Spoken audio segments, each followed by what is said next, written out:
Panorama group, जो सोचता है वो करता है। आपके अपने सपनों का आशियाना। नमस्कार। आप देख रहे हैं भारत लाइव। मैं अमित सिंह और आज हम नहले पे दहला में बाबा से जानेंगे कि पप्पू यादव ने सूद सहित लालू यादव ने जो दिया था उसको तेजस्वी यादव को लौटाया। रुपौली में बदल गया रिजल्ट। क्या कहना है बाबा आपका इस पे? देखिए वेद, हमसे ज्यादा तो आप बेहतर कह सकते हैं क्योंकि आप अभी रुपौली में ही हैं। और रुपौली का क्या माहौल है ये तो आज आप पूरे दिन बताइएगा ही। लेकिन जैसा कि आपसे हमारी बातचीत हो रही थी कि रुपौली में जो रण है, भले ही 1 साल के लिए ही अपना विधायक चुनेगी फिर दोबारा, लेकिन यहाँ माहौल जो है बड़ा टेंस हो गया है। कारण कि ये मामला जो है पूरी तरह से त्रिकोणीय होता हुआ नजर आ रहा है, जहां एक तरफ कलाधर मंडल को, जो पिछली बार चुनाव में लड़े थे और अच्छी टक्कर दिया था, उनको अपना उम्मीदवार बनाया है एनडीए ने। जनता दल यूनाइटेड के सिंबल पे वो लड़ रहे हैं तीर्थ छाप से। जी वहीं आपको बता दें कि इनके लिए पूरी एनडीए टीम कैंप कर रही है। और आपने देखा हाल फिलहाल में ही चुनाव जो समाप्त हुआ है 2024 के लोकसभा चुनाव, उसमें एनडीए का जो प्रदर्शन था वो किसी से छुपा नहीं है। लेकिन इन सब में सबसे मजेदार बात यह है कि जिस शख्स ने या जिस महिला ने, वहां की विधायक रही है रुपौली की वीमा भारती, जो लोकसभा चुनाव लड़ने के लिए इस्तीफा दी थी, कारण कि उन्होंने दल चेंज किया था और दूसरे सिंबल पे लड़ी थी, तो ऐसी स्थिति में उनको इस्तीफा देना पड़ा था। इस्तीफा देने के बाद वो फिर से चुनाव में लड़ रही हैं। और सबसे इसमें भी मस्त मजेदार बात यह है कि वो इस चुनाव में अपनी जमानत भी नहीं बचा पाई है। तो तीसरा एंगल जो इसका होता है वो है शंकर सिंह। शंकर सिंह के चुनाव लड़ने से ये मामला एक बार फिर से त्रिकोणीय हो गया है, जो अक्सर होता रहा है हर चुनाव में। और इसमें दिलचस्प बात ये हो गई है कि इस बार रुपौली में जिनसे हारी हैं, माफ कीजिएगा, जो पूर्णिया में जिनसे हारी है पप्पू यादव से, वो पप्पू यादव बड़े फैक्टर बन गए हैं। क्योंकि पप्पू यादव जीतने के साथ ही एक्शन में आ गए थे और पूर्णिया के सहित पूर्णिया के अन्य विधानसभा क्षेत्र और पूरे पूर्णिया में उन्होंने अपनी पैठ बनाना और जिस तरह से वो अपने राजनीतिक यात्रा करते हैं, जिस तरह से राजनीतिक फैसले लेते हैं, वो करना शुरू कर चुके हैं। रुपौली विधानसभा उपचुनाव में जो चीजें सामने नजर आ रही है उसमें महासंग्राम छिड़ गया है। और इस सियासी संग्राम में सबसे अधिक एक्टिव नेता जो नजर आ रहे हैं वो पप्पू यादव हैं। और पप्पू यादव दूर रह करके भी कहीं ना कहीं पप्पू यादव बीच में ही अपनी बातें रख रहे हैं। और पप्पू यादव के इस पूरे माहौल में जिस तरह की स्थितियां सामने आई हैं, वो साफ बता रही हैं कि पप्पू यादव के कारण ही एक बार फिर से तेजस्वी यादव को और नीतीश कुमार को ज्यादा मेहनत करनी पड़ रही है। रुपौली का जो रण है, उस रण में एक बात तो साफ नजर आ रहा है कि यहाँ पप्पू यादव बहुत बड़े फैक्टर हो जाते हैं और वो कई तरह के वहां चेंजेस ला सकते हैं। एक तरफ आपने देखा होगा कि एमओआई समीकरण जो चल रहा है, उस एमओआई समीकरण में जितनी ज्यादा कहा जाता है कि जोर या फिर अपनी ताकत समझते हैं तेजस्वी यादव, उसी पर सबसे पहला प्रहार पप्पू यादव ने किया है। पप्पू यादव ने रुपौली के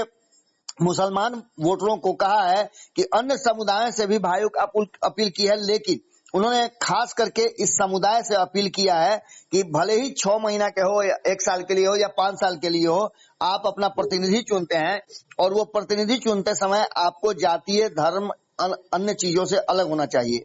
रुपौली विधानसभा उपचुनाव से पहले ये महासंग्राम जो छिड़ा है, उसमें पप्पू यादव ने बीते शनिवार के दिन ही, यानी कि एक दिन पहले, आपको बता दें कि एक बयान जारी करके भूचाल मचा दिया है। पप्पू यादव ने रुपौली के मुसलमानों और अन्य समुदाय से अपील की है। उन्होंने कहा है कि मुसलमान भाई जो हैं वो हाथ जोड़कर अपील करता हूं, आग्रह करता हूं कि पैर पकड़ता हूं, रुपौली को चारागाह बनने से रोकिए।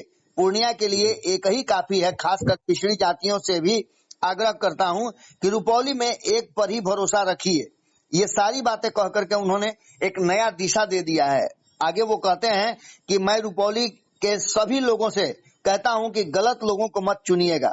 आप 9 महीने के लिए या 6 महीने के लिए या 5 साल के लिए किसी को चुनते हैं तो अपने विचार को स्वतंत्र रखिएगा और स्वतंत्र विचार रख करके ही वोट दीजिएगा। अपना स्वतंत्र विचार मत खोइएगा, आप भावनाओं में मत बहिएगा। रुपौली में 40 साल से विकास नहीं हुआ है, मैं शरीर बेचकर भी यहाँ का विकास करूंगा, ऐसा पप्पू यादव ने कह करके वहां के जनता के मस्तिष्क पे अपना प्रभाव छोड़ने का कोशिश किया है। पप्पू यादव ने कहा है कि वो शरीर बेच करके भी इसका विकास करेंगे।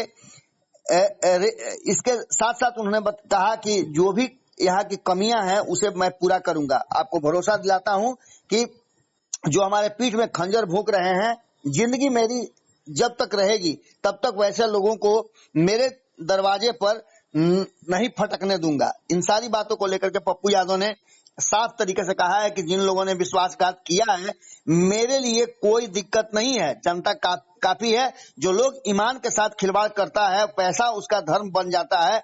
पूर्णिया में जब कोई सांसद के लिए लड़ता है तो सब एक हो जाते हैं। बनमनखी से कोई लड़ता है तो वह एक हो जाता है, रुपौली से कोई लड़ता है तो एक हो जाता है। लेकिन यह चरित्र यादव मुसलमान पिछड़ा के भविष्य के लिए सही नहीं है।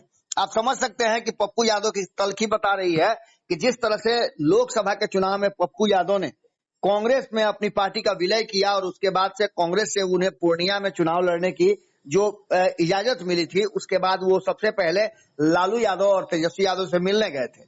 आज जो वो बात कर रहे हैं कि सब एक हो जाता है, वो सीधे तौर पे आपको याद होगा कि जब पूर्णिया में तेजस्वी यादव ने कहा था कि यदि मुझे वोट नहीं देना है आपको तो उनको दे दीजिए, लेकिन किसी ऐसे आदमी को मत दीजिए जो निर्दलीय हो।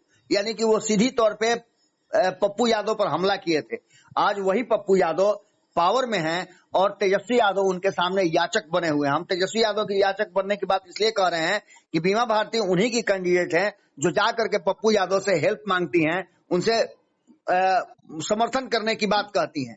अब जो परिस्थितियां बदली हैं उसमें कहीं ना कहीं पप्पू यादव के हाथ में पावर है और पप्पू यादव ने जिस तरह से लालू प्रसाद और तेजस्वी यादव ने उनसे मुलाकात करने के बाद, उनसे समर्थन मांगने के बाद, उनसे ये कहने के बाद कि आप अगर कहेंगे तो मैं पूर्णिया का चुनाव लड़ूंगा, इन सब के बावजूद जिस तरह से उनके साथ व्यवहार तेजस्वी यादव और लालू यादव ने किया था कि अंततः कांग्रेस को पप्पू यादव को टिकट नहीं देने का फैसला लेना पड़ा था। और ये कांग्रेस के लिए सामान्य बात नहीं थी, बहुत कठिन परिस्थिति थी, क्योंकि पप्पू यादव ने कांग्रेस के भरोसे पर अपने पार्टी का विलय कर लिया था। ऐसी स्थिति में अखिलेश सिंह जो बिहार के प्रदेश अध्यक्ष हैं वो भी निशाने पर हैं, यानी कि उनको भी लेकर के पप्पू यादव की तलखियां हैं। अब ऐसी स्थिति में पप्पू यादव ने कहा है कि वो लोग जो एक साथ मिल करके हराने की कोशिश करते हैं वो अब इस चुनाव में दोनों हैं, यानी कि उनका सीधा हमला दोनों की तरफ है। कैंची छाप इनका भी चुनाव चिन्ह था। आपको पता है कि जब इनकी जन अधिकार पार्टी थी उसका भी चुनाव चिन्ह कैंची छाप था और निर्दलीय उम्मीदवार जो खड़े हैं उनका भी चुनाव चिन्ह कैंची छाप है। यानी सीधी तौर पे भले ही न कहते हो लेकिन इशारों में ये बात पप्पू यादव ने कह दिया है कि आप जितने दिन के लिए भी चुने हो लेकिन वैसे कैंडिडेट को चुनिए जो आपका विकास कर सके। और शंकर सिंह ने यह दावा किया था जब वो घोषणा कर रहे थे कि वो चुनाव हर हाल में लड़ेंगे, निर्दलीय लड़ेंगे, उन्होंने एलजेपी से इस्तीफा दिया था, उसके बाद से ये चर्चा तेज हो गई थी कि पप्पू यादव उनका समर्थन करेंगे। अब जबकि अंतिम चुनाव प्रचार चल रहा है, आप जब वहां से रिपोर्ट भेजेंगे आज तो बहुत सारी चीजें क्लियर होकर के आएंगी। आज तेजस्वी यादव भी वहां कैंप किए हुए हैं, आज वो अपना भाषण देंगे। तो ऐसी स्थिति में आप समझ सकते हैं कि जिस तरह से पप्पू यादव ने अंतर पैदा किया है और पप्पू यादव इस चुनाव में एक बड़ा फैक्टर बन करके सामने उभरे हैं, वो साफ बताता है कि रुपौली का चुनाव अब आसान नहीं रह गया है किसी के लिए भी। हाँ, एक बात जरूर है कि ये पप्पू यादव का नहले पे दहला है, जिन्होंने सूद सहित लालू ने जो उनको वापस दिया था लोकसभा के चुनाव में उसे तेजस्वी को लौटा दिया है, और वो भी बहुत कम समय में, मात्र 1 महीने में। आप देख रहे होंगे कि जैसे को तैसा वाली बात हुई है, यानी ये मास्टर स्ट्रोक है, नहले पे दहला है पप्पू यादव का। चलिए, तो जैसा कि भी आपने सुना कि बाबा ने बताया नहले पे दहला में कि रुपौली उपचुनाव में पप्पू यादव के बयान से जो मुकाबला है वो किस तरफ ले जा रहे हैं। अब देखने वाली बात यह है कि रुपौली उपचुनाव में 3 कोणीय मुकाबला हो चुका है। एक तरफ कलाधार मंडल, दूसरी तरफ बीमा भारती और तीसरी तरफ शंकर सिंह। अब देखने वाली बात यह है कि अंत में इसका क्या निर्णय निकलकर सामने आएगा। तो और भी ऐसे तमाम खबरों के साथ अपडेट के लिए बने रहें भारत लाइव के साथ और अपनी प्रतिक्रिया को हमारे कमेंट बॉक्स में जरूर साझा करें। धन्यवाद। मनोरमा ग्रुप, जो सोचता है वो करता है।